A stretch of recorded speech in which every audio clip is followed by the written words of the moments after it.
Hello guys, कैसे हैं आप सब। आई होप आप सभी अच्छे होंगे। तो गाइस, आज हम लास्ट लेक्चर हमारा चालू करने वाले हैं फंडामेंटल प्रिंसिपल्स ऑफ आयुर्वेदा का। तो ये जो लेक्चर सीरीज़ थी फंडामेंटल प्रिंसिपल्स ऑफ आयुर्वेदा की, वो अब ख़त्म हो जाएगी। इसमें टोटल 12 पार्ट्स हैं। अगर गाइस आप लोगों ने 12 के 12 पार्ट्स नहीं देखे हैं तो आप जाकर देख लेना। इससे क्या होगा, आपके जो आयुर्वेदा के जो कंसेप्ट हैं वो बहुत ज़्यादा स्ट्रॉन्ग हो जाएंगे।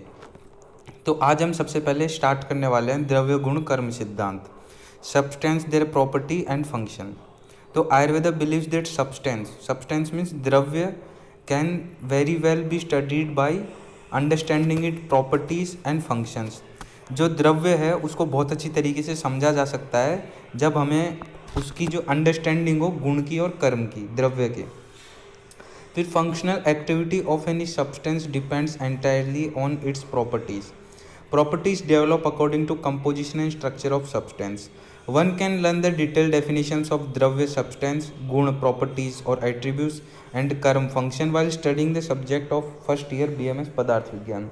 तो ये जो आपको द्रव्य गुण कर्म है, इसकी जो आपको डिटेल स्टडी करनी होगी वो आपको करनी होगी BMS फर्स्ट ईयर में, और वो भी सब्जेक्ट पदार्थ विज्ञान के अंदर।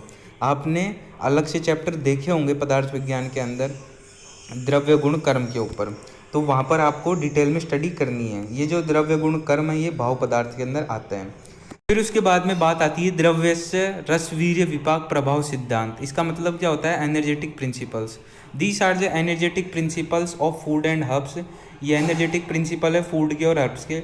According to Ayurvedic pharmacology the action of any substance depend on it taste. Ayurvedic pharmacology क्या कहती है, किसी सब्सटेंस का एक्शन किसके ऊपर डिपेंड करता है, उसके टेस्ट के ऊपर, उसके रस के ऊपर डिपेंड करता है। एक्टिव प्रिंसिपल वीर्य के ऊपर डिपेंड करता है, और पोस्ट डाइजेस्टिव इफेक्ट उसके विपाक पर डिपेंड करता है, और स्पेशल पोटेंसी उसके प्रभाव पर भी डिपेंड करता है। ये जो प्रिंसिपल है ये बहुत ज़्यादा इंपॉर्टेंट है सेकंड ईयर BMS के अंदर द्रव्य गुण के अंदर। जो द्रव्य गुण का फर्स्ट पार्ट है वो पूरा रस वीर्य विपाक प्रभाव इन्हीं सारी चीज़ों से है। फिर उसके बाद में इंपॉर्टेंस ऑफ द्रव्य गुण karma principle in the subject of sharir kriya. अब शरीर क्रिया के अंदर द्रव्य गुण कर्म प्रिंसिपल का क्या इंपॉर्टेंस है। त्रिदोष धातु एंड मल आर द्रव्य। ये जो त्रिदोष धातु और मल है ये क्या है, द्रव्य है। To understand their function one must know their properties. अब इनके फंक्शंस, अब इनके कार्य समझने के लिए हमें उनकी प्रॉपर्टीज पता होनी चाहिए, उनके गुण पता होने चाहिए। Functions are taking place according to specific properties. To understand the function of dosha dhatu mala one must know the 20 attributes. मतलब जो फंक्शंस है दोष धातु मल के, इनको समझने के लिए हमें गुरुवादी गुण पता होना चाहिए, जिसे हम क्या बोलते हैं, द्वंद्वज गुण भी कहते हैं। फिर उसके बाद में बात आती है द्रव्य की। अब हमें एक एक करके देखना है द्रव्य गुण कर्म को। तो द्रव्य का मतलब क्या होता है, यश्राशिता कर्म गुणा कारण समवाय यत् तद द्रव्यम। The substance in which intimate cause, मतलब samavaya karana of properties and action is called dravya. Pitta is द्रव्य बिकॉज ऑफ प्रॉपर्टीज लाइक उष्ण तीक्ष्ण and actions like digestion vision temperature resides in पित्त दोष। यहाँ पर पित्त तो क्या है, द्रव्य है, उसके गुण क्या है, उष्ण तीक्ष्ण है, और कर्म क्या है उसके, डाइजेशन विजन टेम्परेचर। ये सारे किसके अंदर रहते हैं, पित्त दोष के अंदर रहते हैं।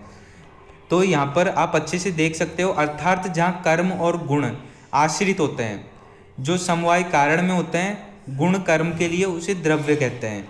या आप ये भी कह सकते हो जहाँ कर्म व गुण समवाय संबंध में आश्रित रहते हैं, किसके ऊपर आश्रित रहते हैं, कर्म और गुण द्रव्य के ऊपर आश्रित रहते हैं, उसे ही हम द्रव्य कहते हैं। फिर उसके बाद में बात आती है गुण की।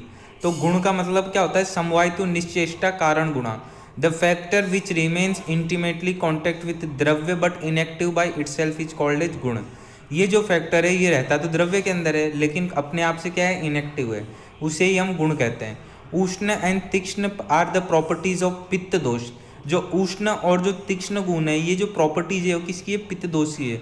दे are intimately related with pitta dosha. हाँ, ये द्रव्य से रिलेटेड है। पित्त दोष का मतलब ही क्या बताया था मैंने आपको, द्रव्य है और वो उससे रिलेटेड है। But they are themselves by inactive, ये लेकिन अपने आप से इनएक्टिव है। They do the function of digestion temperature regulation through the media of pitta dosha. ये अपना फंक्शन करते हैं डाइजेशन का, टेम्परेचर रेगुलेशन का, उनके लिए उन्हें एक मीडिया चाहिए होता है। वो जो मीडिया कौन है, पित्त दोष एक मीडिया है उनको लेकर, उनके लिए डाइजेशन और टेम्परेचर रेगुलेशन वगैरह करवाने के लिए। फिर क्लासिफिकेशन ऑफ गुण अकॉर्डिंग टू आयुर्वेदा। जो गुण है अकॉर्डिंग टू आयुर्वेदा कितने हैं, 41 गुण माने चरक ने। 41 गुण के लिए जो श्लोक आया हुआ है वो है सार्थ गुरुवादेव बुद्धि प्रयत्न परादय गुरुणा प्रयोक्ता। इसका मतलब क्या होता है, सार्थ गुण का मतलब होता है विशेष गुण। वो कौन कौन से हैं, शब्द स्पर्श रूप रस गंध। फिर उसके बाद में बात आती है गुरुवादय का मतलब होता है गुरुवादि गुण, वो होते हैं 20।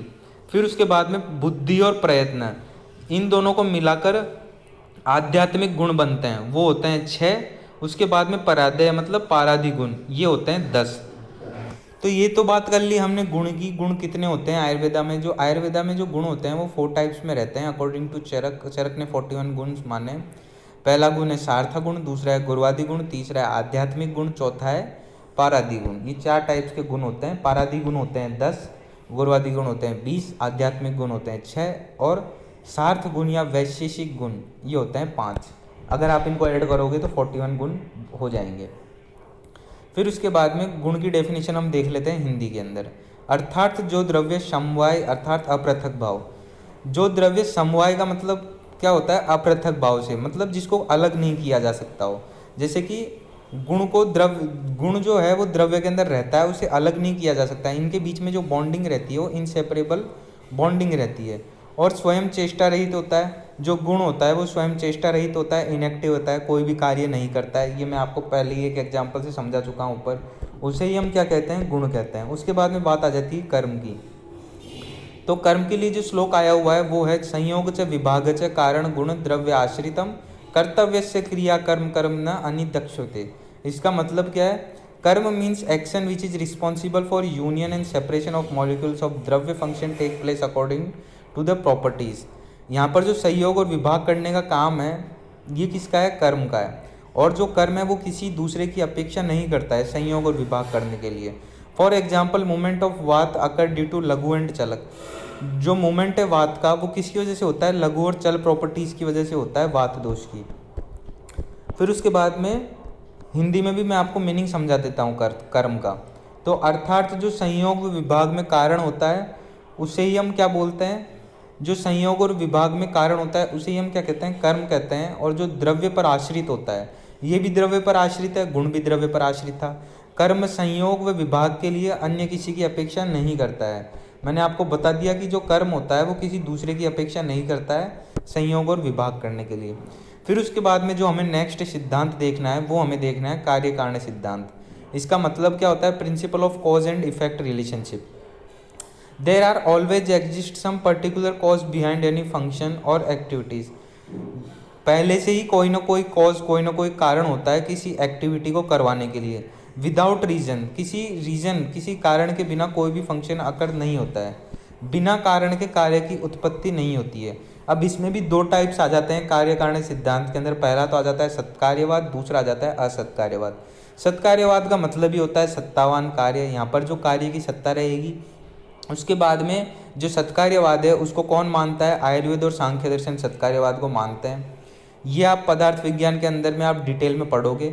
उत्पत्ति से पूर्व अगर कार्य की सत्ता है, उत्पत्ति से पूर्व अगर कार्य की सत्ता कारण में रहती है तो उसे क्या बोलते हैं, हम सत्कार्यवाद रहते हैं। मैंने आपको पहले ही बता दिया सत्कार्यवाद का मतलब क्या है, यहाँ पर कार्य की है वो सत्ता रहेगी। जैसे कि हम इसको एक एग्जाम्पल से समझ लेते हैं। जैसे कि जो तिल होते हैं उसमें पहले से ही तेल प्रेजेंट होता है, लेकिन जब तक हम उसको कोहलू पर मारते नहीं है, कोहलू पर पैराते नहीं है, तब तक क्या होता है उसमें से जो तेल है वो प्रकट नहीं होता है। तब तक हम उसको दोंचते नहीं है, मतलब तब तक उसमें से क्या होता है, जो तिल का तेल होता है वो बाहर नहीं निकलता है। तो यही समझाया गया है, जो तिल का तेल था वो तो पहले से ही प्रेजेंट था, लेकिन जब तक हमने उसको मारा नहीं तब तक वो तिल का तेल बाहर नहीं निकला। आप इसको एक और एग्जाम्पल से समझ सकते हो। जैसे कि जो पीपल का बीज होता है उसमें जो पीपल का पेड़ होता है वो पहले से ही प्रेजेंट होता है, लेकिन जब तक उसके अनुकूल स्थिति नहीं आ जाती है, जैसे कि टेम्परेचर वगैरह, रेन वगैरह, पानी वगैरह, सॉइल वगैरह, मिनरल्स वगैरह, उससे रिलेटेड उसको चीज़ें नहीं मिलती है, तब तक वो उगता नहीं है। जब उसको उसकी फेवरेबल कंडीशंस मिल जाएगी तब जाकर वो प्रेजेंट हो जाएगा। तो इससे क्या समझ सकते हैं हम, जो वो बीज था उसके अंदर पहले से ही जो पीपल का पेड़ था वो प्रेजेंट था, लेकिन जब तक उसके फेवरेबल कंडीशंस नहीं आई तब तक वो पीपल का जो पेड़ है वो पहले से ही पीपल के बीज में प्रेजेंट रहा, जब फेवरेबल कंडीशन से आ गई तब जो वो पीपल का पेड़ था वो पीपल के बीज में से बाहर आ गया। तो यहाँ पर यही कहा गया है कि उत्पत्ति से पूर्व जो होती है वो कार्य की सत्ता पहले से ही कारण में रहती है। फिर जो सत्कार्यवाद होते हैं उसके दो भेद होते हैं, परिणामवाद और विवर्तवाद। इसको हम डिटेल में देखेंगे पदार्थ विज्ञान के अंदर। फिर उसके बाद में जो सेकंड टाइप है वो है असत्कार्यवाद, इसको हम आरंभवाद भी कहते हैं। न्याय और वैशेषिक दर्शन इसको मानते हैं। सत्कार्यवाद के कट्टर विरोधी न्याय और वैशेषिक दर्शन है। फिर उसके बाद में कार्य की सत्ता उत्पत्ति से पूर्व नहीं होती है, यहाँ पर पहले से कोई एग्जिस्टेंस नहीं होता है कार्य का। यहाँ पर जो है वो कार्य की न्यू बिगनिंग हुई है। कारण में कार्य की सत्ता नहीं रहती है, अपितु कार्य एक सर्वथा नवीन रचना है। यहाँ पर जो कारण है, कारण में पहले से ही कार्य की रचना नहीं है, तो इसका मतलब क्या है, यहाँ पर जो कार्य हो रहा है वो बिल्कुल नई रचना है एक तरीके से। तो गाइज यहाँ पर आपका फंडामेंटल प्रिंसिपल्स ऑफ आयुर्वेदा खत्म हो जाता है। और क्रिया शरीर के अंदर सबसे इंपॉर्टेंट सिद्धांत है वो है लोक पुरुष साम्य सिद्धांत। वो बहुत बार पूछा जाता है एग्जाम के अंदर, और क्रिया शरीर के पर्पज से वो सबसे ज़्यादा इंपॉर्टेंट है, क्योंकि एग्जाम्स में लोक पुरुष साम्य सिद्धांत, षड धात्मक पुरुष, त्रिधात्मक पुरुष, चतुर्विंशति पुरुष, ये पूछे जाते हैं बार बार। तो आपको सबसे पहले ये याद होनी चाहिए लोक पुरुष साम्य सिद्धांत क्या होता है। तो गाइज इस वीडियो को मैं यहीं समाप्त करता हूँ। और गाइज अगर आपको मेरी वीडियो पसंद आती है तो मेरी वीडियो को लाइक करें, ज़्यादा से ज़्यादा शेयर करें अपने दोस्तों के अंदर। थैंक यू गाइज हमारी वीडियो देखने के लिए।